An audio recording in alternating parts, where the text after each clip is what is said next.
Welcome tonight to the second of 4 lectures in the series One Nation Under God. Tonight will be a lecture by Brian Dunphy, media professor at Brooklyn College in New York. He's been here before in April to do a lecture on South Park, which was a huge success. Very interesting lecture. Gives us high hopes for tonight, I think. It will be about The Daily Show with Jon Stewart. It's always a little ambiguous, is he a comedian or a journalist, and why do so many people see him as an authority in the field with so many other media around him? And I think Brian Dunphy will elaborate on that in his lecture. So without further ado, I'd like to present Brian Dunphy.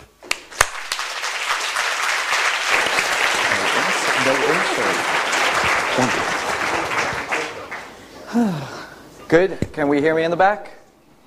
I know you can't see me, but all right. Thank you again for inviting me back to University of Groningen. I love this town. It's a great town. So it's really great being here again.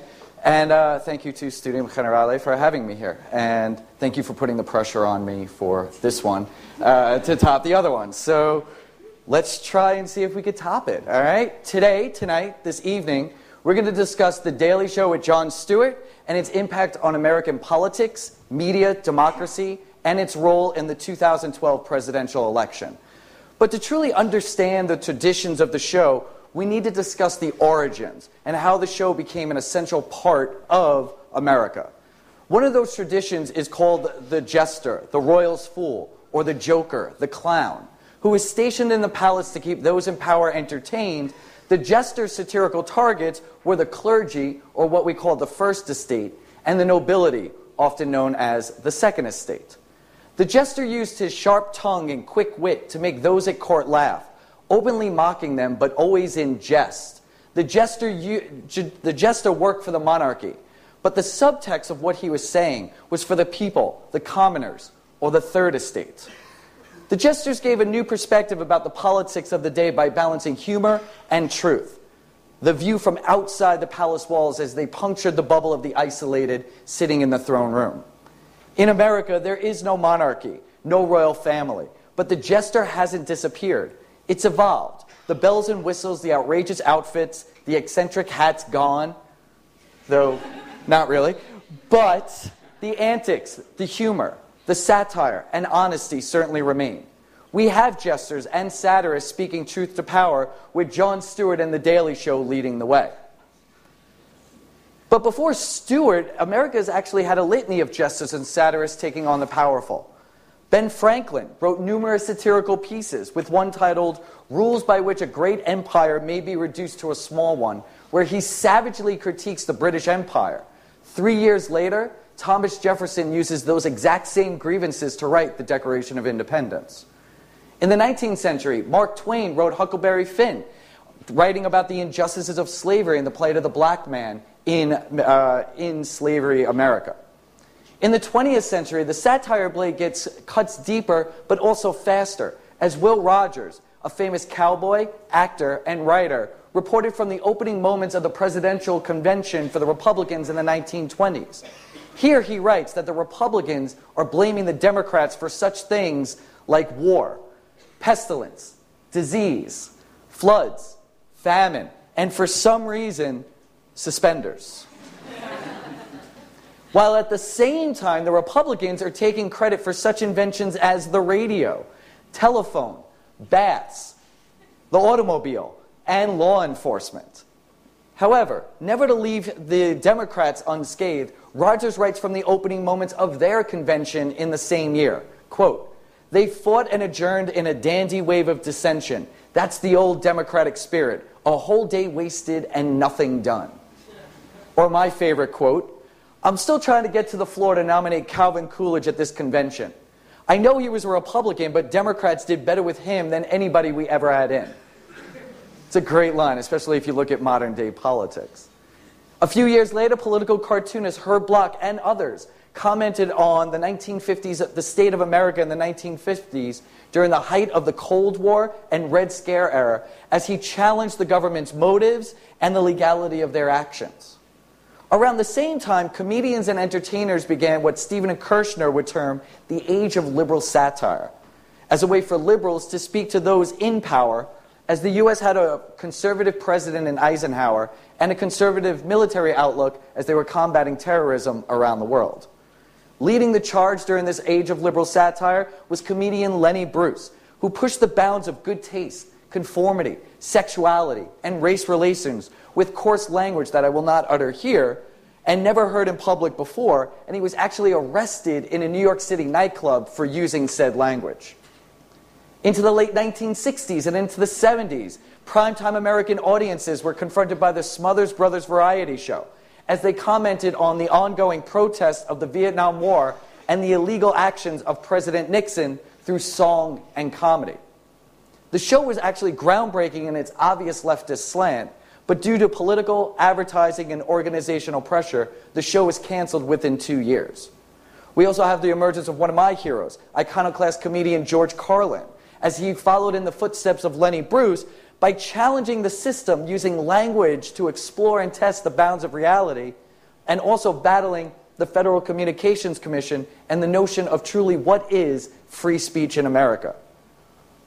And then we have the legendary Saturday Night Live, which disparaged social norms, relished in drug use, and satirized the presidency as they impersonated Richard Nixon, Gerald Ford, Jimmy Carter, and commented on the state of American politics during their Weekend Update segment to highlight the farce that had become American democracy. Political cartoonist Gary Trudeau illustrates the cartoon Doonesbury, wins the Pulitzer Prize as he scrutinizes Washington and national politics on a weekly basis.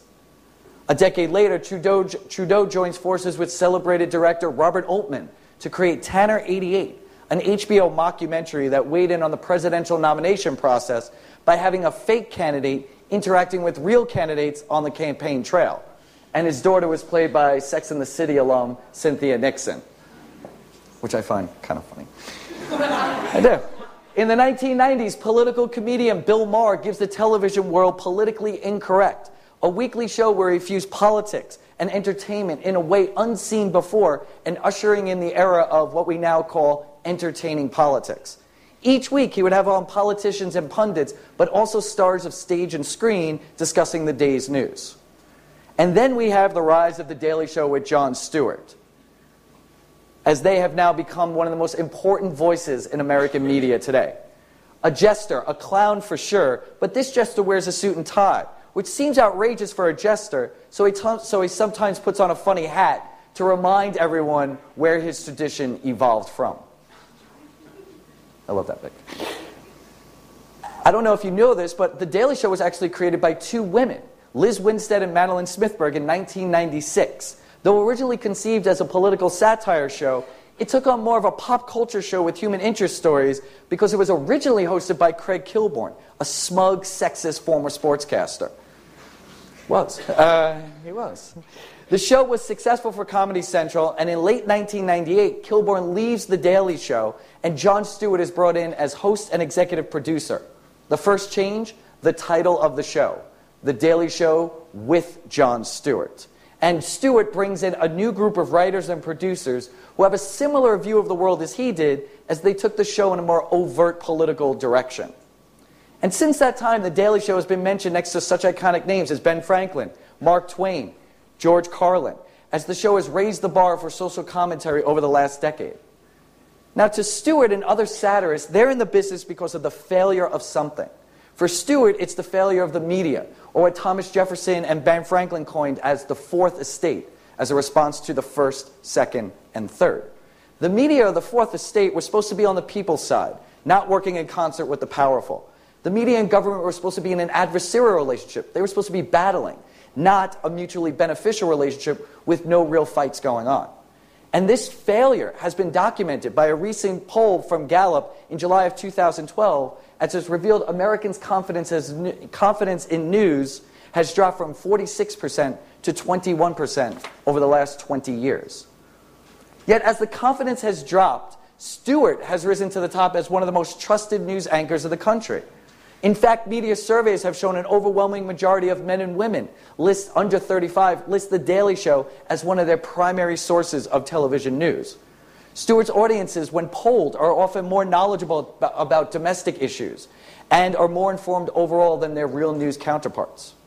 A study in 2008 from the Center for Excellence in Journalism concluded that The Daily Show is clearly impacting American dialogue and getting people to think critically about the public square.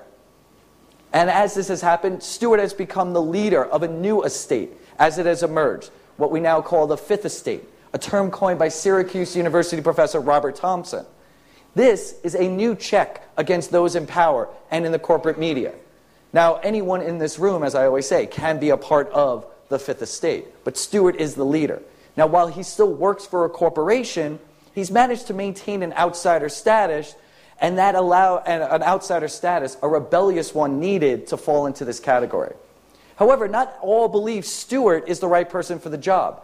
Christopher Hitchens, while liking Stewart immensely, wrote just before he died in The Atlantic that he feels that Stewart's snark will lead to a generation of cynics who don't understand flaws in politics.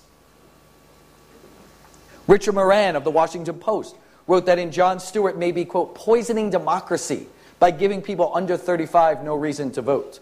Recently in The Baffler, an online magazine, Steve Alman accused Stewart of being a weak-kneed puppet of corporate media. But for every detractor, there are countless others who defend Stewart, as I'm one of them, and see he is not only doing a public service, but one of the best parts of American politics and media. Even Seth MacFarlane of Family Guy cracked a joke in an episode by having his Jewish character Mort Goldman run around saying, "Protect Jon Stewart, he's our most important Jew," after seeing a Hitler scarecrow in front of Peter Griffin's house. As The Daily Show and Jon Stewart have emerged as the leaders of the Fifth Estate, they've revealed several philosophies which they follow in each and every episode, and you're going to see this throughout the lecture. 1. It is paramount to hold politicians accountable for any deception to the American people. 2. It is also necessary to hold the media accountable for their complicity with those in power and or timidity towards the truth. It's crucial for a balanced approach towards social and political issues. Anyone needs to call out both sides if they're being hypocritical. And last, and certainly probably most important, make sure your work is truthful and make sure your work is funny. These philosophies, are on full display in a segment from May 2012 called Mormon More Problems, joking on the Biggie Smalls song.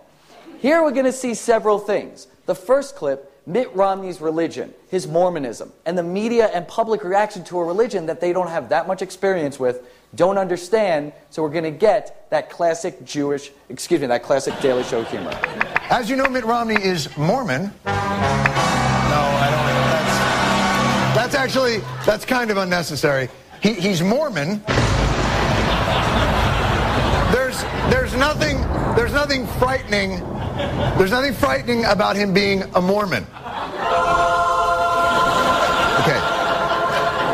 You've overcorrected. That was an overcorrection. Showing left versus right, he's either the devil with thunderstorms or he's a heavenly angel, is a perfect example of the way the media has portrayed Mitt Romney. And now we're going to see the overblown and hypocritical attitudes from the Republican evangelical base before Mitt Romney becomes the Republican candidate and after. We're also going to get a taste of Stewart's classic Jewish humor. Romney's a good, moral person, but he's not a Christian. Mormonism is not Christianity. It has always been considered a cult by the mainstream of Christianity. Most Christians would not recognize Mormonism as part of the Christian faith. What this would mean for the spiritual health of the United States of America if a worshiper of a false god occupied the White House. Yes, you would never want someone in the White House who worshipped a different god than you. If I may, as a Jew, you get used to it.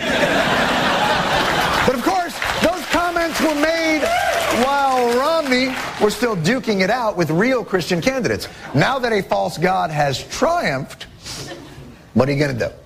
Given the choice between a Christian like Barack Obama, who embraces non-biblical principles like abortion, and a Mormon like Mitt Romney, who embraces biblical principles, there's every reason to support Mitt Romney in this election. Simple math.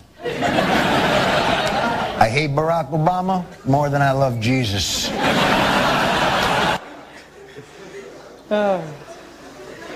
Stewart's also going to explore what I like to call ridiculous or awful journalism that's now being performed right at this moment by the left-leaning media with regards to Mormonism, as they keep up with their anti-Romney narrative that they've created. And we're also going to get a humorous view of religious origin.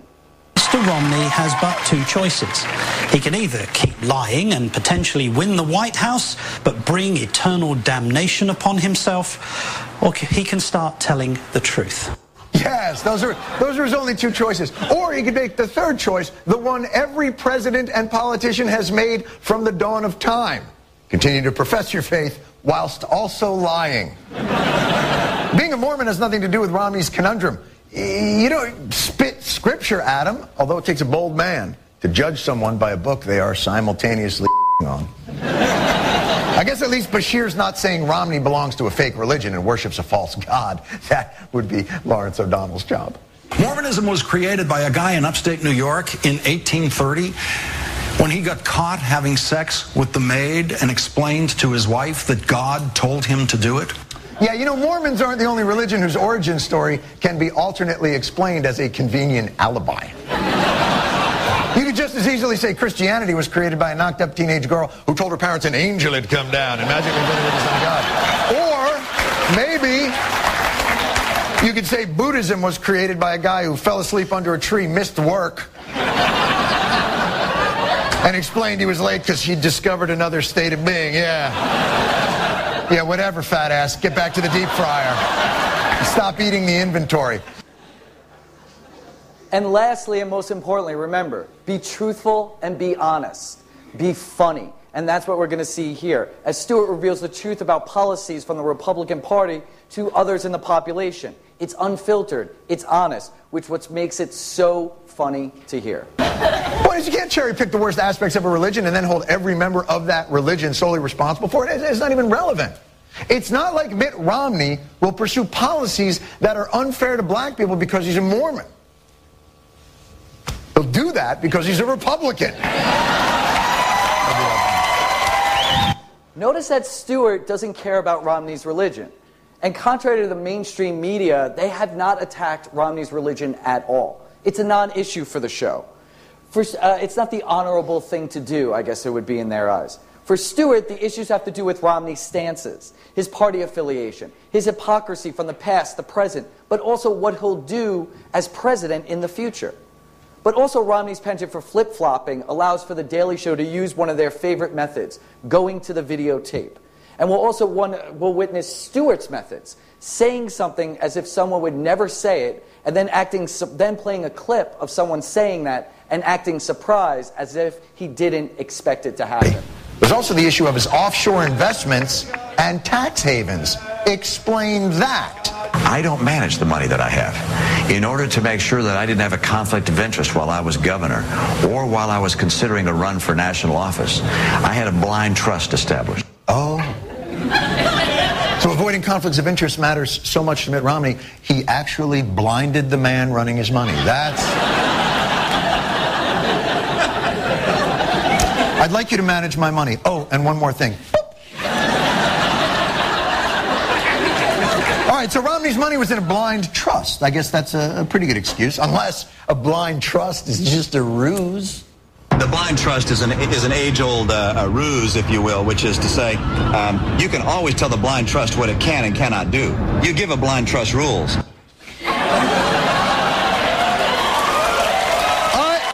You hear the crowd laughing, you hear the crowd cheering. Stewart's pretending that he's shocked at what just happened. It's a classic comedian move, though. He sets you up, he knocks you down. But one of Stewart's gifts is his ability to explain things so that everyone can understand an issue, cutting through the spin or deceptive language, as he does to Mitt Romney, to explain to him why some people have an issue with his lack of transparency with regards to Romney's finances. This has become a huge issue throughout the campaign, Romney's tax returns and how much he has. But for people who defend Romney, Stewart explains the issue perfectly. First, by having the evidence, having Romney say whatever he has to say, and then appealing to Romney himself using straight-up common sense. I pay all the taxes that are legally required and not a dollar more. And if there's an opportunity to save taxes, we, like anybody else in this country, will follow that opportunity. We've complied with the law. The law requires us to put out a full financial disclosure, and that I've done. And that really is the point of this campaign. If you're a so-called job creator in this country, even if the jobs you create are in India or China, you are legally entitled to wonderful things like offshore tax havens and carried interest tax rates that are less than half the rate for normal income, or $77,000 in business deductions for dressage horse competition expenses. Yeah, $77,000 tax break to send your horse to the prom. Here's what he doesn't get. Here's what Romney doesn't understand. Nobody cares that Mitt Romney is rich. It's Romney's inability to understand the institutional advantage that he gains from the government's tax code largesse. That's a little offensive to people, especially considering Romney's view on anyone else who looks to the government for things like, I don't know, food and medicine. Romney says the following: you remind them of this. If they want more stuff from the government, tell them to go vote for the other guy. More free stuff. But don't forget, nothing is really free. It has to be paid for by people in the private sector. And horse prom is black tie, mother. This is where The Daily Show and Jon Stewart have found their way. A measured, logical, hilarious, and honorable approach to everything and anything, especially given the media's propensity for dramatic reactions and overreactions. And through this, we get the crux of the show. You can't have it both ways, but we can as The Daily Show because we're a comedy show. You, the political and media class, can't cry foul when you didn't complain before, or vice versa. You can't blame the other side while your side is out of power, then not take the blame when your side is in power, because you're supposed to be serious people. Make sure you don't say anything contradictory, because we're going to find it, we're going to air it, we're going to make you look silly, just like they did with Mitt Romney. However, at odds with this philosophy is the game of politics, the partisan media, and the people involved within it, who want to have it both ways as often as they can, hoping the American people suffer from a collective amnesia. Stewart would never allow that from the media or a politician. As the show goes after anyone and everyone, they make sure to go after President Obama and his administration for the Fast and Furious scandal. Just in case you don't know what this is where the government, a government agency, allowed 2,000 guns to be smuggled to Mexican drug lords because they thought that would be a good idea. And it wasn't, because we lost a lot of them. We lost track of them. And 2 of the guns were used to kill a U.S. Border Patrolman. The Justice Department, headed by Eric Holder here, refused to give the program documents over to a committee to investigate. Before the committee could take further action, President Obama invoked executive privilege, meaning whatever is in these documents, he gets to keep and no one else gets to see. To which The Daily Show responded like this. Oh, no, you didn't! Oh, damn! Executive privilege on it. Oh! Wait. Executive privilege? I thought that was when an executive gets to have sex with your wife on your wedding night. Isn't that? I'm sorry, I'm being told that's called prima nocta, and that only refers to medieval kings. That executive totally lied to me. But besides trying to make, as Stewart said, this really terrible story funny, we have Stewart and The Daily Show doing the work of the mainstream corporate media, holding politicians and parties, both parties, accountable from what I like to call the archives of previous statements. Here he compares Democrats to Republicans, Republicans to Democrats, and finds a very touching clip of a high school senior.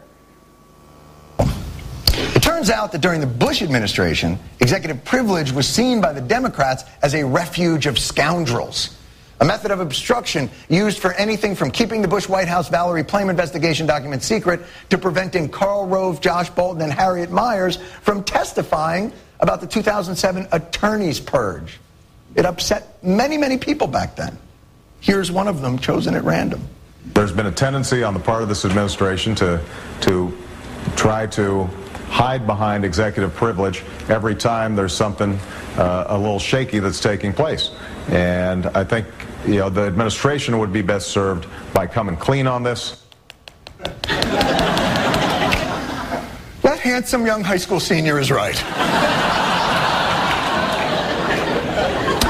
But if the current president ignores this young man's advice, the Democrats are now in the position of having to defend an executive action that they thoroughly denounced during the Bush administration, not 5 years prior.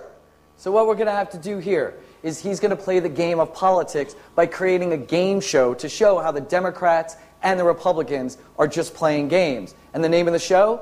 Differentiate your party's assertion of executive privilege from the previous administration. He goes 2 rounds, and then he comes to my favorite one, where he has to show the Democrats are saying it's okay now that their man is in power, as opposed to when it wasn't okay when their party was in power. Our next contestant, White House spokesman Jay Carney. President Obama has gone longer without asserting the privilege than any president in the last 3 decades. Excellent excuse. Come on, everybody. Obama held out so long. Executive privilege, it's like virginity. You hold on to it for as long as possible, then one day you're like, I just gotta have it, man.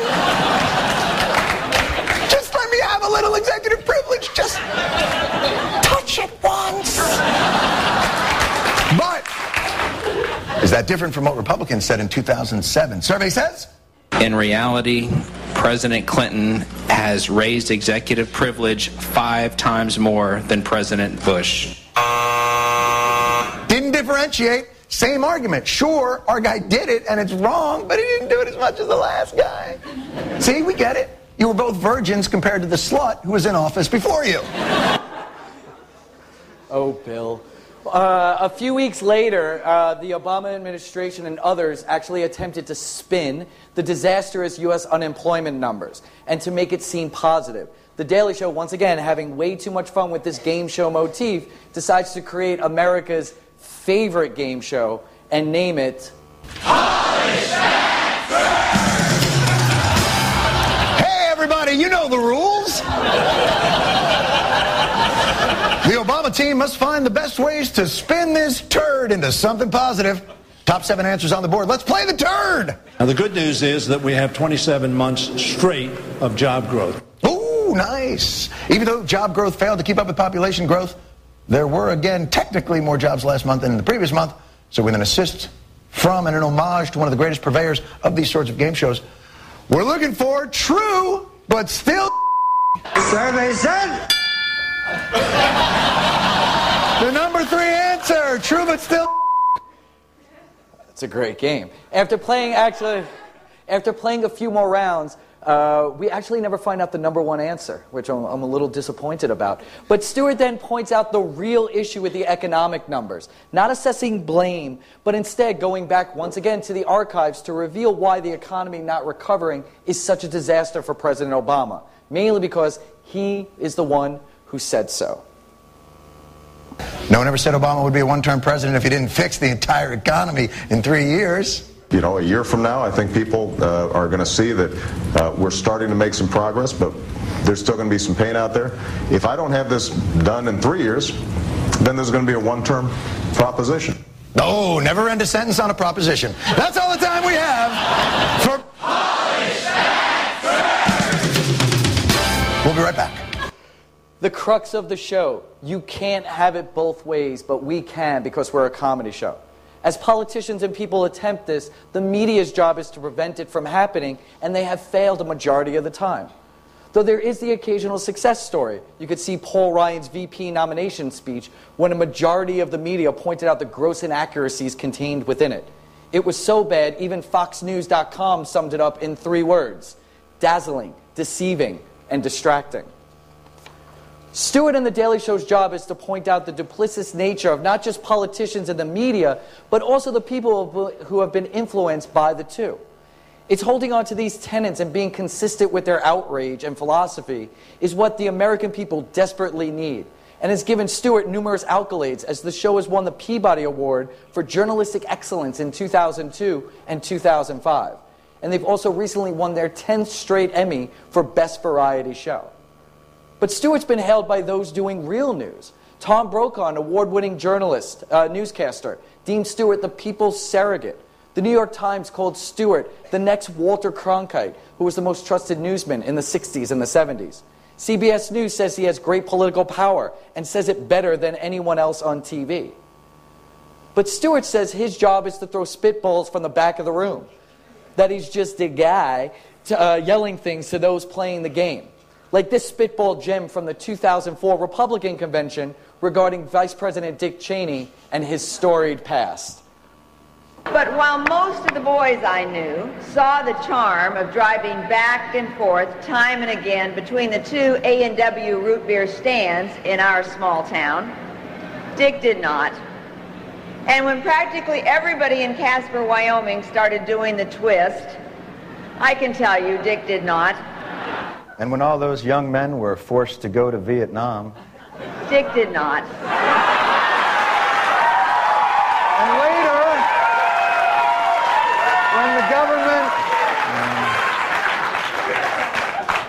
And later, when the government officially told businesses like Halliburton to stop dealing with Iran, I can tell you Dick did not. But if Stewart is only throwing spitballs, the public reaction has been, who's that guy in the stand with the huge spitballs and incredible accuracy hitting everyone right between the eyes? Stewart considers The Daily Show a comedy show and continues to claim that he's not a journalist. I mean, just look at the thing that he wrote here. But no matter what people say, they keep trying to say, you are a journalist. He is not. He is a comedian. But when and how did Stewart become such a vital entity in the media world? It actually began at the end of the Clinton presidency, after the whole Monica Lewinsky scandal. And of course, their election in 2000, which they titled Indecision 2000, as they tried to cover the absurdity and lack of choices between the Bush and Gore election, which I voted for Ralph Nader, by the way. But I did. It was my first vote. I was like, yeah. I did. But it wasn't until 2004 where the real groundbreaking work from The Daily Show occurred, as Stewart started attacking the broken structure of media, politics, and the 24-hour news machine. He did not distinguish between them. He sees the three as engaging in a twisted, symbiotic relationship that is hurting the country. Now, to promote his best-selling book, America, the Book, A Citizen's Guide to Democracy in Action, Stewart went on CNN's Crossfire. A normal press junket for any author, Stewart took the opportunity to repudiate the show and the two hosts, a Republican and Democrat, for, quote, hurting America and being part of the system. He called the hosts partisan hacks, but when Stewart was challenged by Republican host Tucker Carlson on the questions Stewart asked John Kerry on his show, Stewart interrupts him and gives a scathing assessment. that you're doing theater when you should be doing debate, which would be great. No, it's not true. honest. What you do is not honest. What you do is partisan hackery. And I'll tell you why I know it. You have John Kerry on your show, and you sniff his throne, and you're accusing us of partisan hackery? Absolutely. You've got to be kidding me. You're on CNN. The show that leads into me is puppets making crank phone calls. What is wrong with you? Well, I'm just... That's a great line. This unexpected yet accurate critique lasts for 12 minutes on live television. As Stewart pointed out all the problems of CNN, the 24-hour news machine, the show Crossfire, and Tucker Carlson's bow tie. He did. His indictment was actually so powerful, one of the network's producers agreed, and CNN canceled Crossfire a few weeks later. The assault continued during their Indecision 2004 coverage, where they had their spitballs aimed and ready to fire. This spitball from the Republican convention, we see The Daily Show using one of their tried and true techniques, cleverly editing a speech for maximum effect and to illuminate on what the speech was truly about for those who did not see it. Here, they're going to savagely tear apart, he was my mayor too, former New York City Mayor Rudy Giuliani for his excessive use of September 11th, or for the September 11th attacks, or what he refers to as 9/11. And then came Mayor Giuliani to close the deal. September 11th, September 11th, September 11th, September 11th, September 11th. But it wasn't all September 11th. Sometimes there was a preposition attached. On September 11, before September 11, since September 11, following September 11th.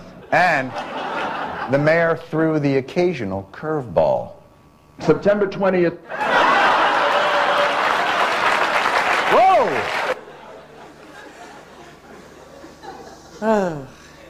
The 9/11 references would continue throughout the week as the Republicans hosted their convention in New York City, as they attempted to own the exclusive rights to the 9/11 tragedy. As we're going to see here in another clip featuring New York State Governor George Pataki in 9/11, Stewart responds to him accordingly and realizes Pataki is raising a certain bar. And then at a convention focused on hope and optimism, Pataki raised the bar for douchebaggery by laying the blame for 9/11 where it belongs. You know the history. Osama bin Laden declared war on America, and then came the attacks. The First World Trade Center, the embassies, the USS Cole. How I wish the administration at that time, in those years, had done something. Yes, although I think there were other warnings too that came later. I wish I could remember the name of those warnings. I believe the title was Bin Laden Determined to Attack Inside the United States.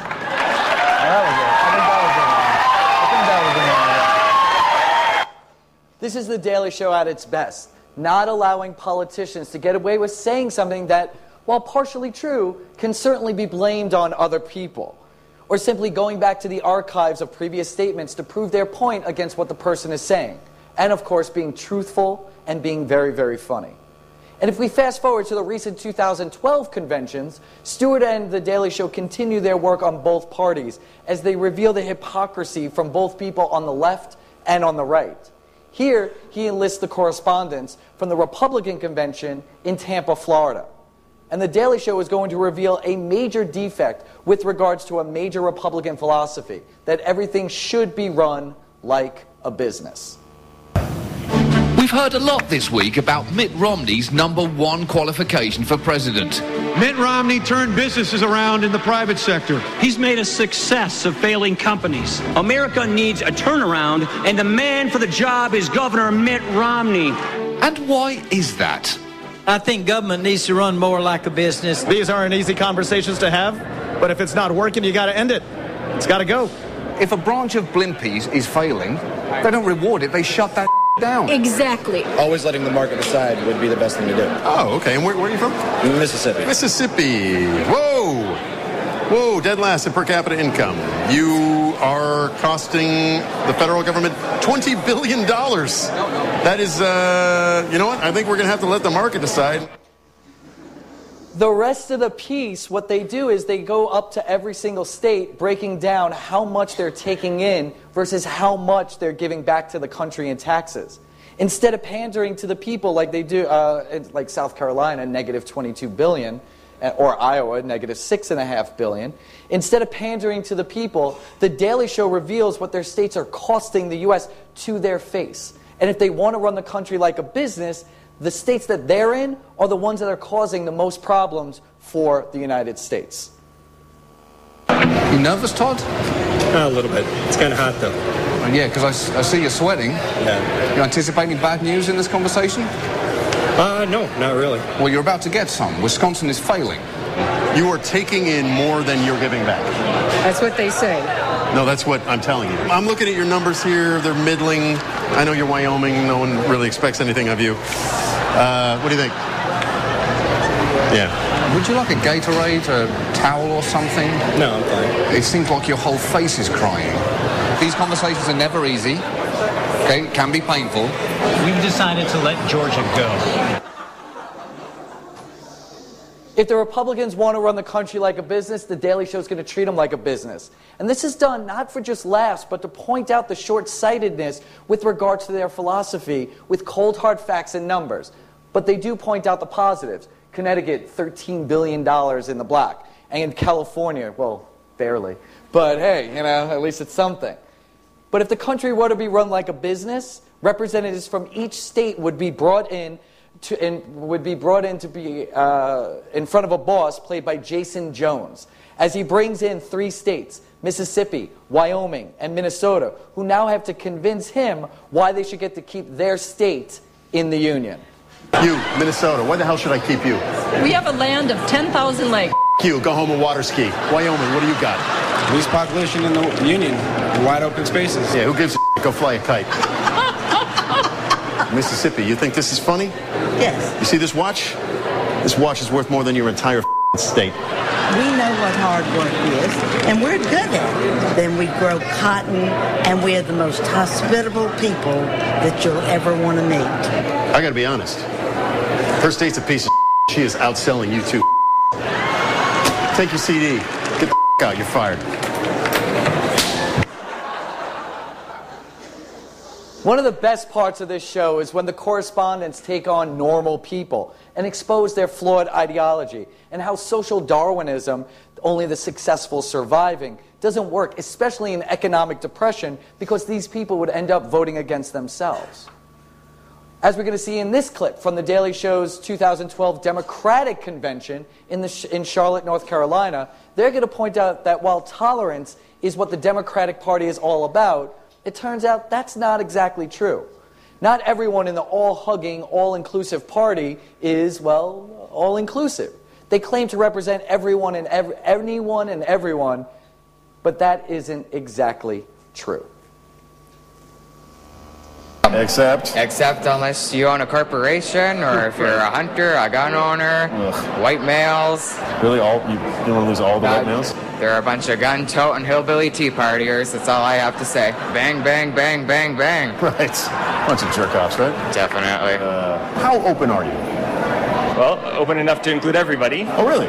Who wouldn't you include? We wouldn't include those beer-toting fakers down in Florida. The Tampa Convention guys. You know the types. Pot-bellied. Church-going, small-minded, anti-science. It's a bunch of 70 Sam hillbilly. Whack job, evangelical, gun nuts. They don't want to hear a message of difference and of hope. What can you and I teach these whack jobs about inclusion? You go first. You can't teach them anything. Don't have a clue about science, very questionable on any kind of thought that involves more than 2 or 3 sentences. We are the Big Tent Party, and we will let most anybody in, unless, of course, they're carrying guns. Right. Who needs that 146 million people in your party? The Democratic Party, we don't stereotype, we don't generalize. The teabaggers generalize because they're very narrow-minded people. Right.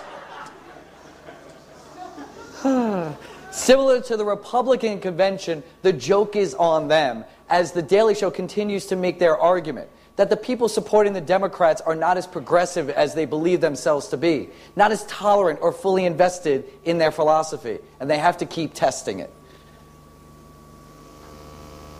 These Christian evangelicals don't get it because I don't believe they ever actually read the Bible. I have a feeling they have read it. Well, possibly, but didn't grasp. more than possibly. This is so inclusive. You know, we even invite the redneck freaks in. We don't judge. What don't they get about tolerance? I would never call a redneck a name.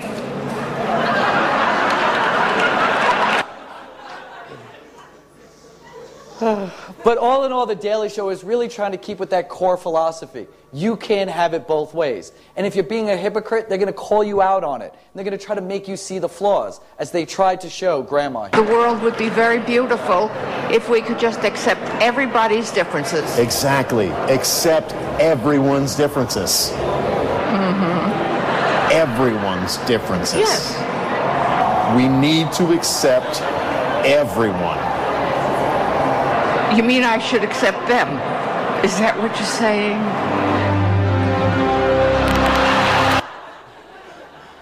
Oh, Grandma. By showing that both sides are at fault, Stewart is hoping this will bridge the gap created by politicians and the corporate media who have benefited from this divide, and that his audiences mature with a newfound knowledge that not everyone in every philosophy is perfect. As you see, Stewart can't achieve this success by himself. He has the reporters or the correspondents there to help. Actually, if you don't know, some of Hollywood's biggest actors were former correspondents. Steve Carell got his start, as did Ed Helms, who is now in Hangover Part 27. But the most popular and famous correspondent by far was Stephen Colbert, who now hosts the spin-off show The Colbert Report, which airs immediately after The Daily Show on Comedy Central. However, that's for a different lecture next time. Yeah, you like that, right? All the correspondents, it's actually true, I'm moving on. All the correspondents possess comedic gifts that enable them to catch the interviewee off guard or make them feel inadequate during the interview, as they ask questions that the mainstream media does not for fear of seeming partisan. They also possess the ability to improvise and keep a straight face while asking outlandish questions.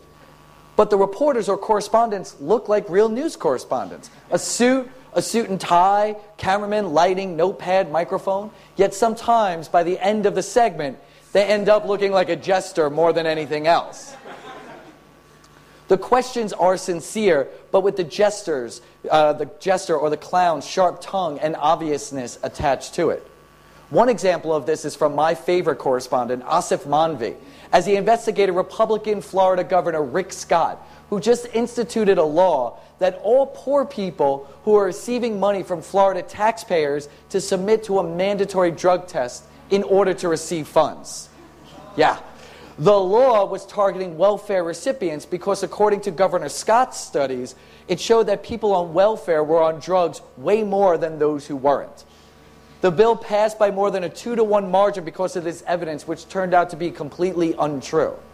Asif decides to go down to Florida and interviews one of the bill's sponsors, Representative Scott Plankin, who attempted to explain the bill, and it's revealed that only 2% of Florida recipients failed, while 9% of the general population would have failed this test. And it also saved the taxpayer negative $200,000. Plankin's main issue is that the Florida taxpayer should not be paying for people who are on drugs. As he says, it's the freedom of the taxpayer for that are working day and night, sometimes 2 and 3 jobs, and they won't even do this simple thing to help their family. I just don't get that. And then, of course, Asif, showing why the correspondents are so essential to the show, asks Scott Plankin a very simple question. So who pays your salary? The taxpayers of the state of Florida. I'm sorry, I think I'm going to need you to pee into this cup. I'm not going to submit to a drug test because Asif has one in my office. There was somebody who said anybody who's receiving hardworking Floridian taxpayers' money should submit to a drug test, and I believe that somebody was Representative Scott Plankin.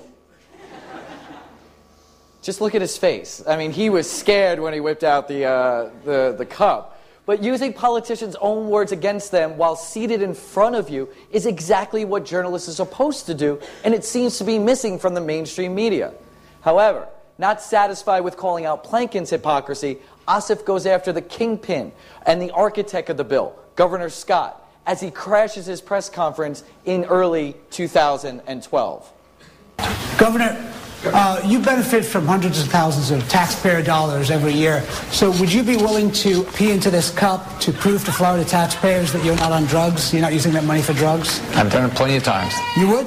I've done it plenty of times. Would you pass this forward to the governor? You can all turn around. It's fine. We can all turn around if you want to hear this. It's a longer explanation I can give you. Governor, I hate to keep harping on this, but would you pee into the cup? Excuse me just a second. Would you not pee? Okay, just a second. I'm going over here. You don't get to run this? Gary. While we wait for the governor's urine, a federal judge has temporarily blocked mandatory drug testing. It was a good moment. Another staple of The Daily Show is to put politicians on the spot in public to see how they react, knowing that a politician can't overreact. So it allows for a little bit of revenge from the little guy.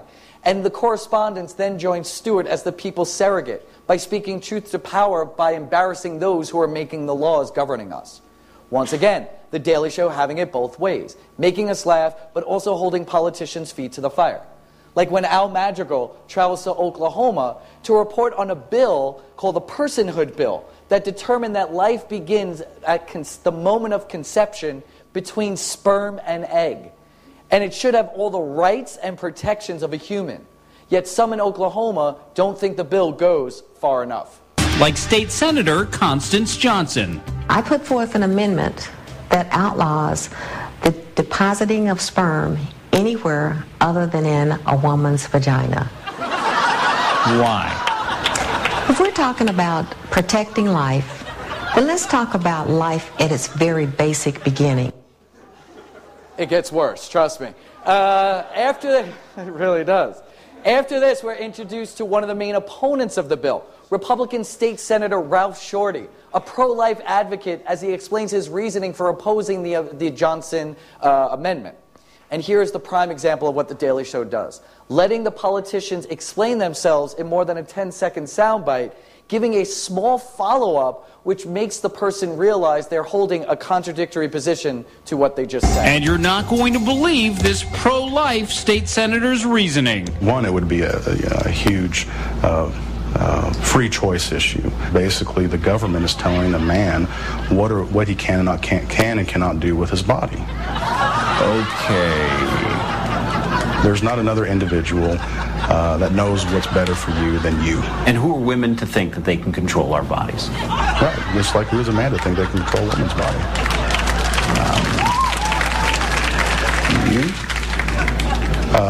Well, I don't. That's that would be. It's not about the government trying to control a woman's body. It's about protecting life. When you have life inside your body, it should be the government's place to protect that life. As you hear, the crowd is already laughing, already clapping as they get the punchline before it even happens. Al Magical's facial expressions certainly help, but we already get the joke, right? You begin to question Shorty's thought process. How could this man be in charge of government and have such a weird thing that he's for an individual's right to their own body, then turn around and be a pro-life supporter and restrict women's rights? Shorty then goes on to explain the real reason behind the Johnson Amendment, that it's really about doing a certain thing, stopping men from doing one of their favorite things. A man couldn't even masturbate. What? Really? That's what her intention is. You can't take this away from me. I'm on the road constantly. That is not my problem. Are you asking me to cheat on my wife? This bill would require that you take her with you. And nobody wants that. If killing a zygote is murder, wasting semen should be murder. Can I be tried for past crimes? Because, I gotta tell you, I'm like Sperm Hitler. And I hope now you feel, to some extent, what the women in Oklahoma are feeling about the personhood bill. To truly elevate the discourse, you need to bring those in power down to the commoners and allow us to laugh at them. They're all jesters, and they're all carrying on that tradition in fine form. But every jester needs a target so obvious, so ridiculous, that they just can't help themselves. For Stewart and The Daily Show, it certainly is the 24-hour news channels, and especially Fox News, the right-wing conservative news outlet, because of their constant shredding of the truth. But The Daily Show sees the media entirety as a two-headed monster.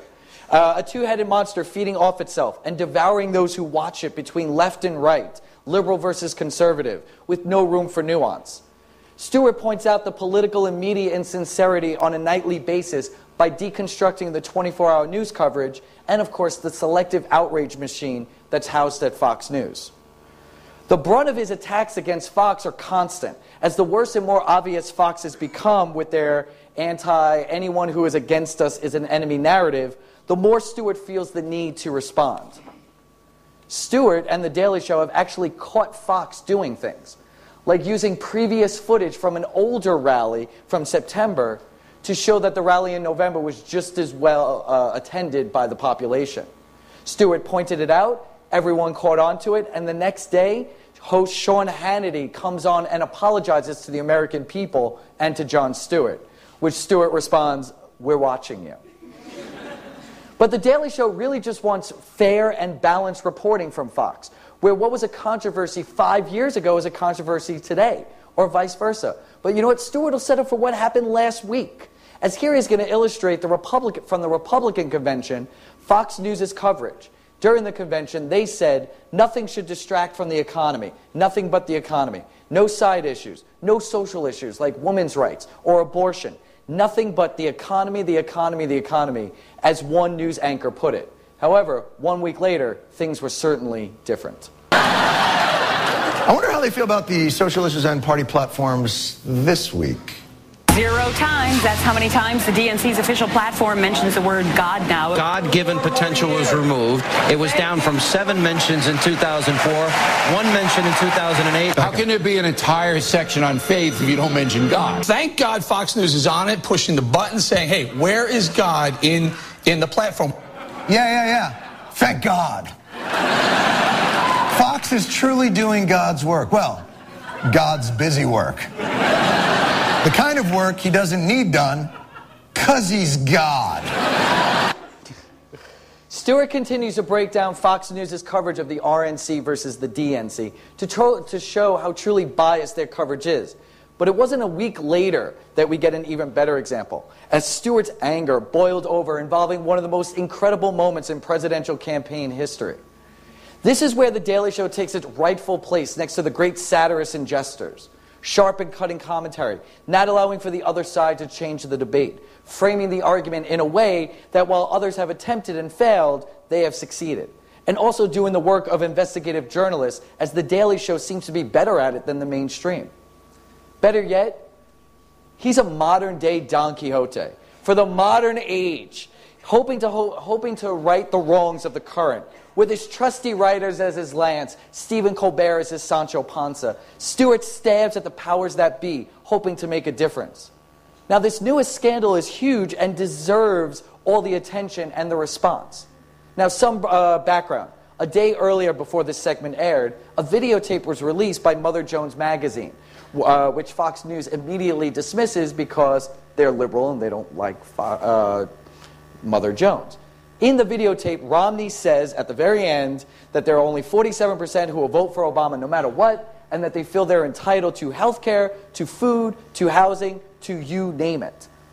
We can interpret this as Mitt Romney calling 47% of the American people freeloaders. And this touched off a huge firestorm in every media outlet, but nowhere worse than at Fox News, which Jon Stewart decides to give a new name.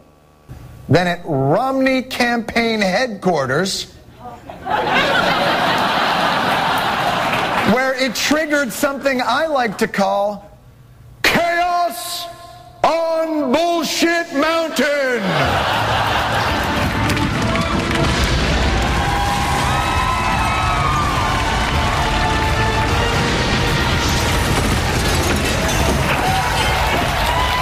Stewart's going to continue that since the video was released, quote, turd containment crews have been working overtime on Bullshit Mountain, end quote, as they disparage Mother Jones and anyone connected to the video to make it seem as if this video isn't important at all. And then they go after a famous president and his grandson. We're hearing word that Jimmy Carter's grandson might have played an instrumental role in getting this video.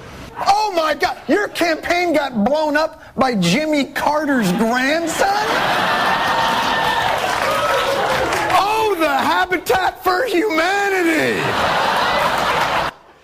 He's going to continue with this deconstruction of Fox's narrative as they attempt to spin the Romney statements to give Romney an edge in any way possible against Obama. And they're seemingly willing to say anything, even if a large majority of the country doesn't agree with them, and even if it seems absolutely ridiculous. This is factually accurate, what Romney is saying. If I'm Governor Romney, I run with this all day long. It was the truth. He's a boss who says the truth, but the truth often hurts. I think this will be seen as a win for Romney. Let me sum up the message from Bullshit Mountain, if I may. This inartfully stated dirty liberal smear is a truthful expression of Mitt Romney's political philosophy, and it is a winner. Let me tell you something, you don't summit Bullshit Mountain unless you know your way around a turd or two. It's Fox's attempting to change the discourse, trying to swing the pendulum back to Romney's side after it seemingly is all Obama. Then Stewart cuts to other Fox News shows as they say all we're harping on is a videotape while no one wants to talk about the serious issues.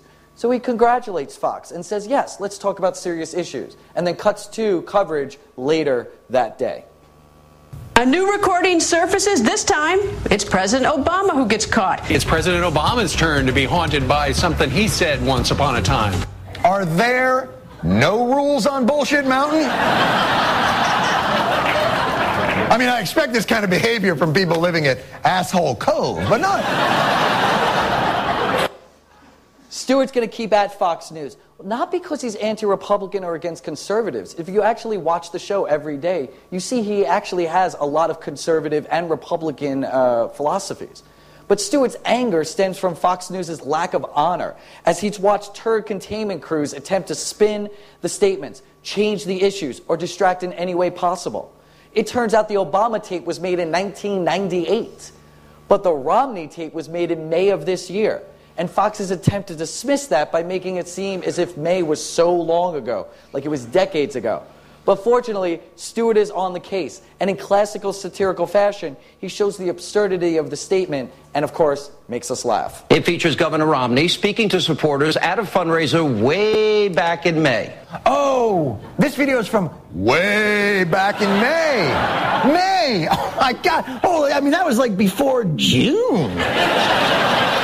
Who even remembers May? Grandfather, may I sit on your knee and hear you tell tale of what life was like way back in May? Well, Timmy, hold on now. Timmy, I remember it like it was yesterday. The iPhone 5 was but a glimmer in the iPhone 4S's eyes. It was an incredible time. Yes, Stewart is poking fun, but you see his exhaustion.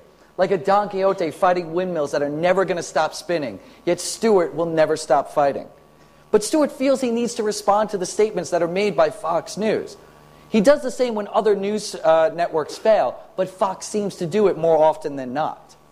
As Fox continues to spin the numbers, as they reveal that 49% of the American population is on some kind of government handout, which is all enabled by President Obama, Stewart charges at the windmill, armed with the only weapon he needs it to stop from spinning: the truth. This is the core of Bullshit Mountain. The 49% entitlement society Obama enables. That is the core of the Bullshit Nation fiction. That somehow, only since Obama, the half of Americans who love this country and work hard and are good have had the fruits of their labor seized and handed over to the half of this nation that is lazy and dependent and the opposite of good. I'm sure there's a better term for that. Now you're going to see Stewart break down who benefits from government subsidies: ExxonMobil, cell phone carrier AT&T and GE, and others who have received over $222 billion from the American government. Yet, of course, sarcastically, he says, thankfully, AT&T and Exxon deliver cheap gas and reliable cell phone service. Stewart continues to show who else gets money from the government: Wall Street firms that got discounts to make sure that they recover from the economic disaster they started, or farmers who get billions of dollars from the government to not farm with government subsidies, or the tax breaks for the investor class as they pay 15% versus 35% for an ordinary worker.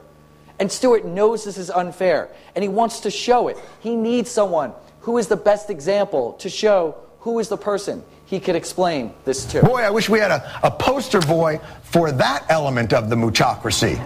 Oh, right. In 2010...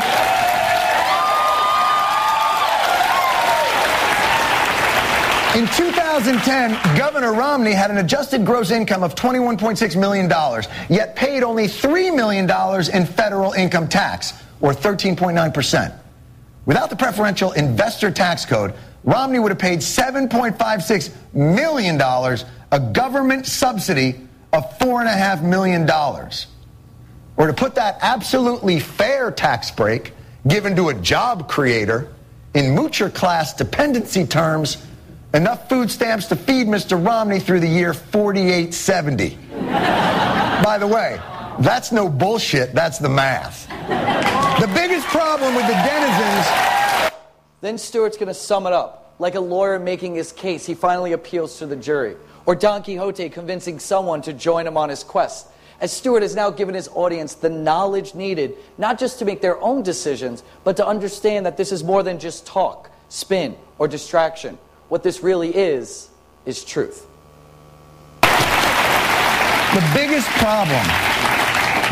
problem with the denizens of Bullshit Mountain is they act like their shit don't stink. If they have success, they built it. If they failed, the government ruined it for them. If they get a break, they deserve it. If you get a break, it's a handout and an entitlement. It's a baffling, willfully blind cognitive dissonance best summed up by their head coach in what is perhaps my favorite soundbite of all time. I've been on food stamps and welfare. Anybody help me out? No. We'll be right back. Stewart tears away the narrative, the Fox News agenda and narrative, piece by piece. But once again, he is not only anti-Fox. There are other windmills spinning as he goes after other news outlets if he feels that they are failing. In December 2010, Stewart criticized Congress and the media for the September 11th health care bill. Now, this is a bill that would have given all 9/11 first responders health care for working down at Ground Zero during the cleanup. Named the Zadroga bill for fallen policeman James Zadroga, who unfortunately died after working on the site. The media didn't cover the story enough, and Congress had not passed the bill even after 8 years. Instead, one organization did, and Stewart made sure to point him out that the only news service was Al Jazeera. Or he said, you got out-scooped by the organization that Osama bin Laden sends his mixtapes to. Born in New Jersey, but very much a New Yorker, Stewart took this as a personal insult to the heroes of 9/11. He held the media and Congress to blame for what he called the No-Brainer Act of 2010.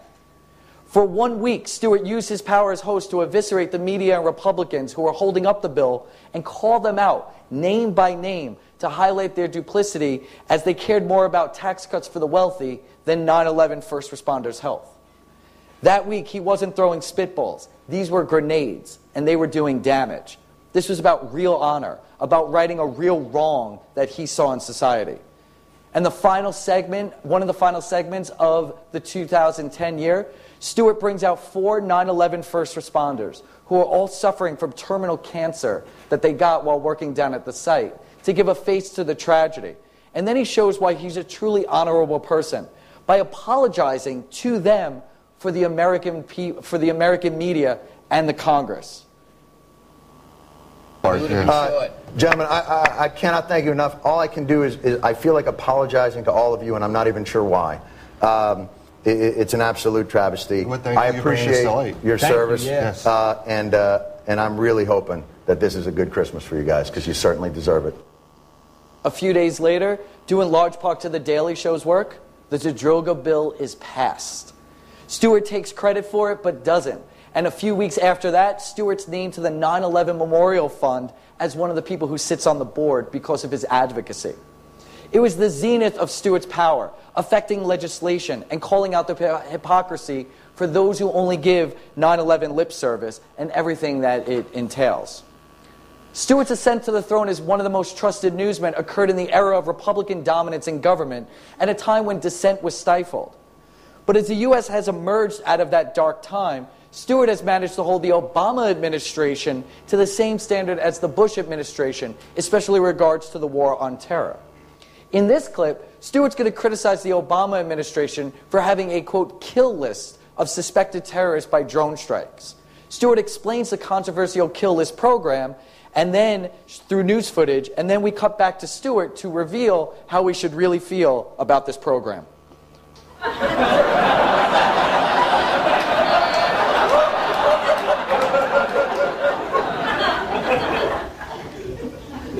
Mama, Obama has a kill list? I'm assuming it goes along with a marry list and a list, and this is all, it's just one big mistake. It's a confusion. Oh, Osama bin Laden, Kate Upton, and Michelle. Oh, that's an easy one. I got that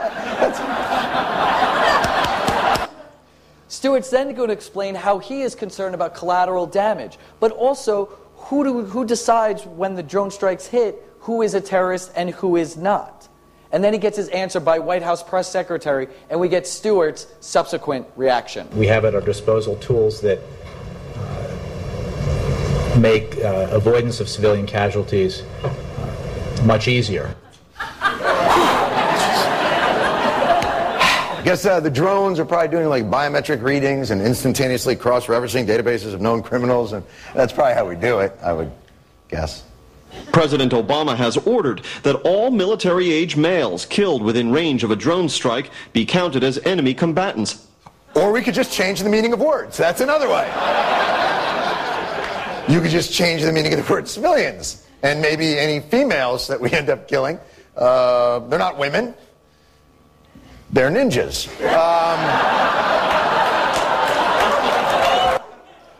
But even with this critique, Stewart supports Obama, as he did in 2008 when Obama won the youth vote by over a 33% margin.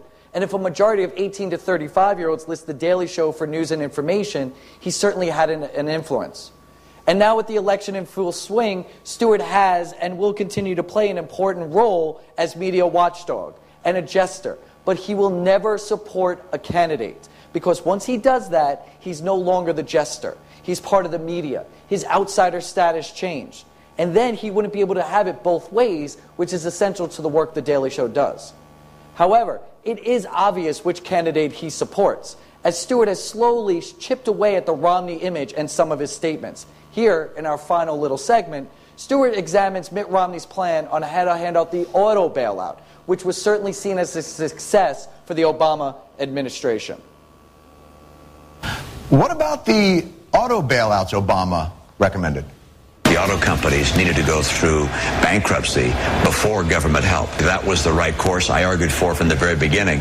And finally, when that was done and help was given, the companies got back on their feet. So I'll take a lot of credit for the fact that this industry's come back. What? First of all, that was awesome. Stewart's not going to allow this to pass. Instead, he's going to point out that Bain Capital refused to invest in the auto bailout, and that's why the American taxpayers did. And the auto bailout worked, and Obama should take and get credit for it. Instead, Stewart likes Romney's strategy. Find ways to take credit for everything Obama has done right. And in classic satirical fashion, The Daily Show takes it a step further by playing a touching clip of Mitt Romney and his family's past and their relationship with a legendary civil rights leader. My dad marched with Martin Luther King. Now, while technically it turns out that wasn't true, it feels true. In fact, you know what? As a boy, Mitt Romney marched with Martin Luther King. Fine, let's do that. And as a direct result of his... I haven't seen that. That's nice. As a direct result, the barriers that could have kept a certain young black man out of law school fell away. So without Romney's help, America would never have elected its first black president, which means that said president would never have given the order to kill Osama bin Laden. So, who killed Osama bin Laden? I'll take a lot of credit. And we thank you. By emphasizing Romney's statements by connecting them to the killing of Osama bin Laden, Stewart destroys any credibility that Romney has about the auto bailout. Now, to simply mock is easy, but The Daily Show takes it a step further by really questioning how serious people can do such unserious things. How are these people in charge? How is the system so broken? How are these people winning the battles that seem so obvious to him that they should be losing? And while searching for what drives Stewart and why The Daily Show is such a success and so well received, it was revealed in an interview with one of Stewart's heroes, journalist Bill Moyers, as he talks about the show. It's very serious people doing a very unserious thing, whereas a lot of the times we're watching the government in action or some of the media representatives in action, we feel like those are very unserious people doing a very serious thing. Serious people could change their mind. You can alter your thought process, but the constant doublespeak, code words, fake outrage that we've seen throughout the lecture comes from all parties in politics. It's scary to think about it, but that a comedian needs to point this out. But as the famous author Isaac Asimov wrote, That, of course, is the great secret of the successful fool, that he is no fool at all. And that is the necessity of The Daily Show. Even though he is a comedian, making us laugh, giving the audiences pop culture references, and having his audience feel that there is someone out there holding people to account, he is not a journalist. Stewart is a comedian. It's the only way he could do what he does. Stewart does act occasionally like a child, doing impressions or spitting food out of his mouth, but he's exceptionally intelligent and can have real and meaningful conversations with heads of state. But he could also have conversational debates with those he disagrees with. Now, Stewart's politics are progressive. He looks to tomorrow and sees that it could be better than today, hoping that we can improve because the future is coming whether we like it or not. A conservative looks to yesterday and says, that's my preference. It was better for me then, so why change it? It's not a fear of the future at all, but more of a preference for the past, hence the word conserve within the word. Stewart sees the discrepancy between the two with nuance. The media frames it as right versus wrong with no room for nuance. But as the election enters its final weeks, The Daily Show will continue with their Indecision 2012 coverage and live election night special. And the American people will need Stewart and The Daily Show to go right to the heart of the argument being made by Romney and President Obama. We'll need his ability to tear through a political statement because the corporate media will only do so to serve the narrative bubble that garners them the highest ratings. Stewart will only bother with the narrative bubble to puncture it, to deflate it, or to stop the windmills from turning. Like the Jester mocking the monarchy to their face, Ben Franklin setting down the wrongs of the English crown which lead to revolution, or the works of Lenny Bruce, George Carlin, Gary Trudeau's Doonesbury, and others questioning our elected leaders by elevating our national conversation, educating the masses, and making us laugh in the interim. In the end, Asimov is right. Stewart is no fool, even if he plays a jester on TV. But he's on a noble quest as The Daily Show charges at the windmill to tear away the facade, speak truth to power, stop the outrage machine of the 24-hour news networks, and conquer Bullshit Mountain. Because to Stewart and The Daily Show, fighting these windmills are necessary for the good of the country. It's an honorable fight against those in politics and in corporate media, because to this very sane Don Quixote, the way those in power and in control are behaving, they're the ones who should be considered the crazy fools and forced to wear a jester's hat. Thank you.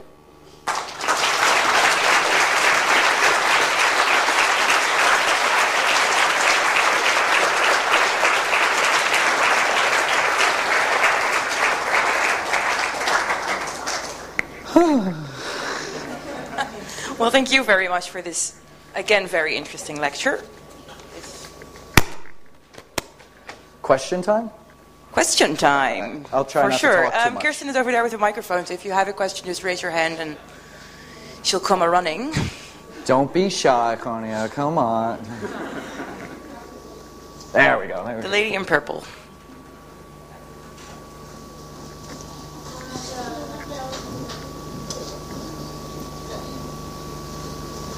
Hello, thank you.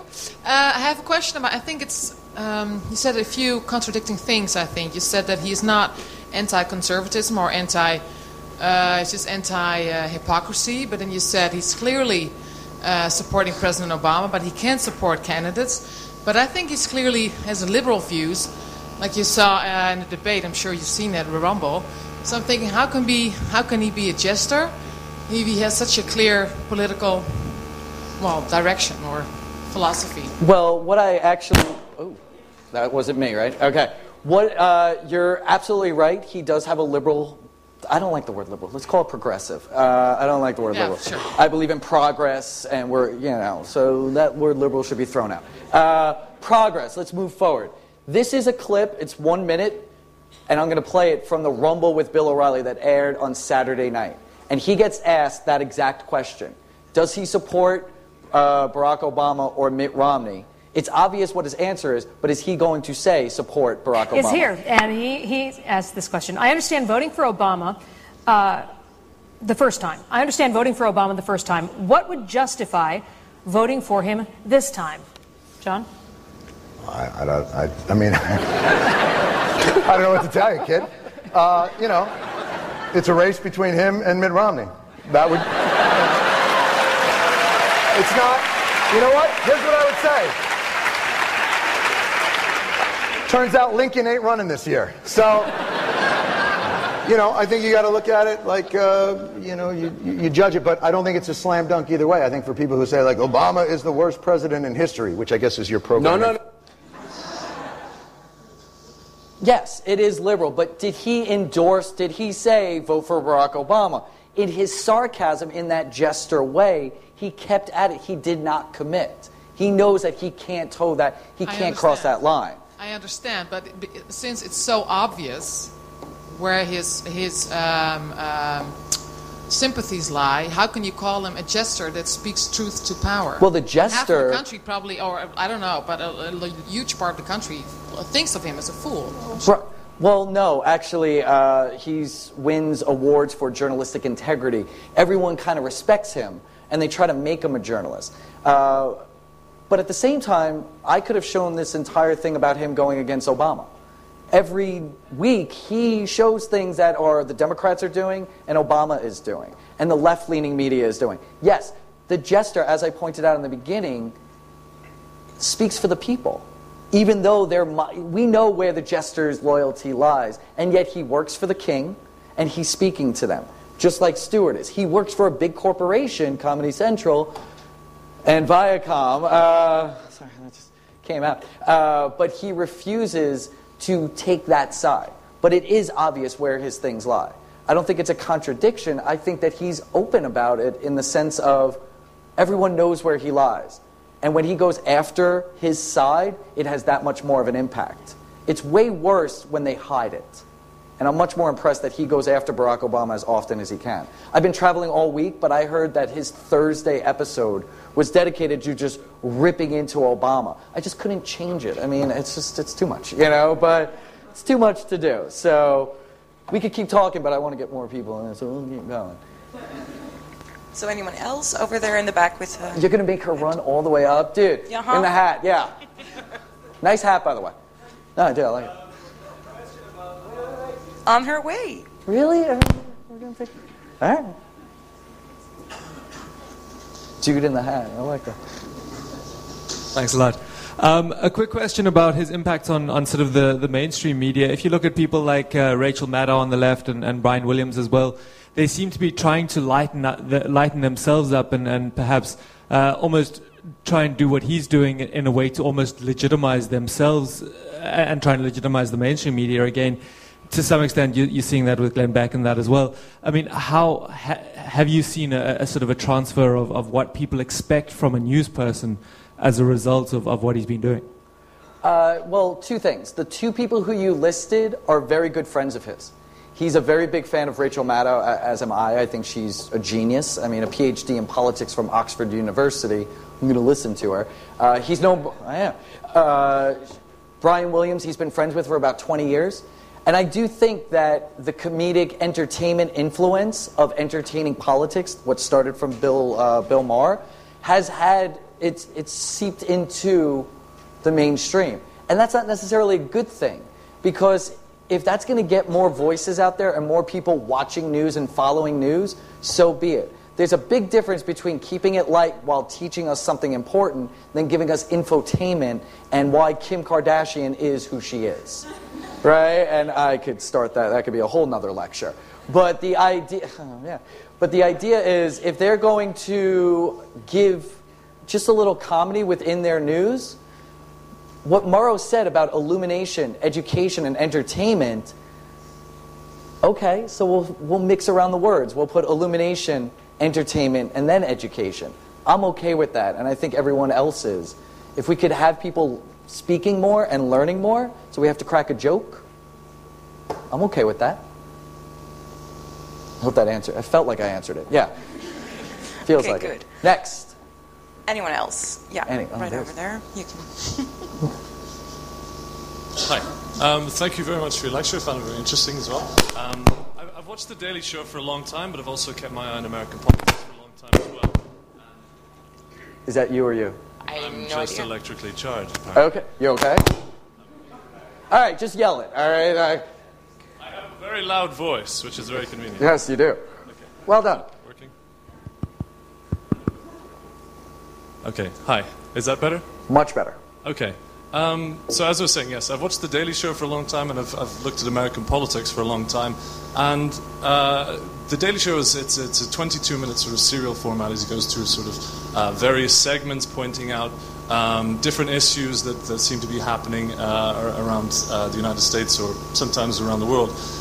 But a lot of the problem is that there seems to be quite a reductionist value to what he does, because he can only condense a complex idea into a 3 or 4 minute segment and point out, as you say, some of the core hypocrisies that are evident in some of the statements and kind of cherry pick, you said this and you said that.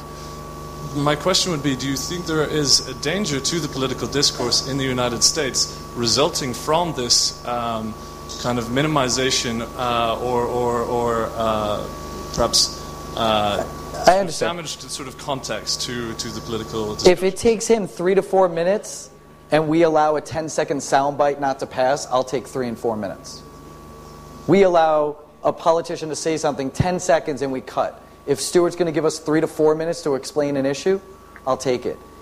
If we're getting on him because he has to distill something into 22 minutes, minus 6 minutes for an interview, so we're even less than 22 minutes 4 times a week, and we're getting educated for that little bit, once again, I'll take it. I really will. I think that is okay, because as we've gotten older, as we've gotten more and more technology driven, we have lost our attention span. One of my favorite bits was I was walking here, and the people I was walking with, they're just on their phone, just straight down looking, and I'm just talking, and I don't know where I'm going, I'm just walking, and that's because we have become so dependent on other things. We're so excited about the next thing. Stewart says, slow down, this is how you have to understand something. Yes, 3 to 4 minutes isn't the right way to explain something, but if somebody's not taking 10 to 15 and only giving it 1, I'll take 3 to 4. Okay, next question. The lady in red. Thank you, by the way. Thank you for the question. Hi. I was wondering whether you would have any insight on the people behind the show. Because, of course, on the screen we only see Jon Stewart, but who are actually the writers and who is really responsible for the content? All of them. Stewart, listen, it's Stewart's name on the show. So at the end of it, that was the difference between Craig Kilborn. Is Kilborn, the original host, did not write. He just was him. And I did call him a sexist because he was one of the people who wrote that the women on the show were really awful and not funny and not sexy, and the women left the show. And I actually know that for a fact. There are 30 writers, but Stewart is the person. He's not the head writer. I think it was Steve Badeau, but I think he just left like a month ago. Maybe it was 6 months ago. Stewart has been one of the correspondents compared Stewart. He said he's a cross between Willy Wonka and Adolf Hitler, which I think is a really accurate thing. He apparently does, if you've ever been to a taping, which I tell you don't do it, because he does that opening bit over and over and over to make sure he gets it right, the way he wants it. The 30 writers, they wake up 7 o'clock in the morning. They have interns cataloging everything that's ever been said. One of the best stories in 2002, after he won his Journalistic Excellence Award, was that you ended up having a newscaster from NBC News. A lot of people think it's Brian Williams. Went up to Stewart and said, how do you do this? How do you catch them? And he goes, it's called a fucking intern in a video machine. That's what he said to him. So they had so many people working on this show, which is a good thing. But you could see Stewart's voice in it, like that Chaos on Bullshit Mountain. You saw the anger that he had. That was an anger within the room, and it translated quite well. Actually, one of my friends I went to college with was a writer on there. And he says, it's so hard. Because all they're doing is from 7 a.m., 8 a.m. to about 4 o'clock is writing, writing, writing. They tape at 5. They keep writing. They keep editing. And then maybe they're done by 6, 6:30. They go home, crash. They do it again the next morning. It's why they could only do 4 days a week. I wish they did more, though. Next. Okay, any more questions? Yeah? No, nothing? Okay. Going once and we're selling. Yeah. They see 9:30, they're like, I am out of here. All right. Out of here. No, okay, so once again, thank you very much. We have a book for you. Oh, another. By way of a present. It's by a Dutch author. Oh, is he in the audience? Translated in English, of course. Thank you very much. Go. So thank you very much, and maybe see you next time when your lecture on Colbert. Kim Kardashian. I thought it was. I'll do Kardashian. Good. Okay. Or Colbert. Thank you. Thank you very much. Brian Dunphy.